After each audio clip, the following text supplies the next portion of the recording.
આજે ગુજરાતના સૌથી પ્રદૂષિત શહેર એવા અમદાવાદના સિંધુ ભવન રોડ ખાતે આજે અહીંયા અમે આવ્યા છીએ। આજે આ એરિયા જે રહેણાંક વિસ્તારમાં આવે છે તેમ છતાં અહીંયા કોર્પોરેશન દ્વારા અહીંયા તમામ પ્રકારની વસ્તુઓ ડમ્પ કરવામાં આવે છે, જેના લીધે આજે આ વિસ્તાર એ સમગ્ર અમદાવાદ નહીં પરંતુ સમગ્ર ગુજરાતની અંદર સૌથી પ્રદૂષિત વિસ્તાર થઈ ગયો છે। અહીંનો AQI 200ની પાર જતો રહ્યો છે। હવે અમદાવાદ શહેરમાં ડોક્ટરો એવી સલાહ આપે છે કે સવારે વહેલા અને રાત્રે સાંજ પછી શ્વાસની તકલીફ હોય એ લોકોને, COPD હોય એ લોકોને, આ તમામ લોકોએ હવે ઘરની બહાર નીકળવું નહીં।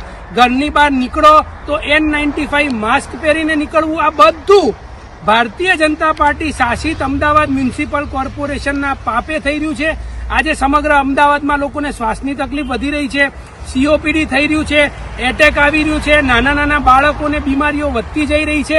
અને તમે જુઓ આજે અમે સવારે પણ આવ્યા છીએ તેમ છતાં પાછળ બહાર આગ લાગી છે અને એનો ધુમાડો તમામ ઘરની અંદર જઈ રહ્યો છે। રાત્રે પણ 1-2 દિવસને છોડીને આગ લાગે છે, જેના લીધે ફાયરની ગાડીઓ અહીંયા બોલાવી પડે છે અને એકવાર ગાડી આવે એટલે 1 લાખ લીટરથી પણ વધારે પાણી આના પાછળ વપરાય છે। અને આના પાછળનું કારણ એ છે કે કોર્પોરેશનને કોઈ પણ ફરક નથી પડતો કે અમદાવાદની જનતા મરે કે જીવે। ઝીણું ઝીણું ઝેર આપવાનું કામ આજે અમદાવાદ મ્યુનિસિપલ કોર્પોરેશન કરે છે। વધારે તો એ કહેવું છે કે સમગ્ર અમદાવાદનો આ પોર્શ વિસ્તાર છે, અહીંયાથી 4-5 કિલોમીટર દૂર મુખ્યમંત્રીનું આવાસ છે, અહીંયાથી 3-4 કિલોમીટર દૂર માનનીય ગૃહમંત્રી અમિત શાહજીનું આવાસ છે અને આટલી બધી વસ્તુ હોવા છતાં આજે કોર્પોરેશન એમની પાર્ટીના નેતાઓને પણ મૂર્ખ બનાવે છે।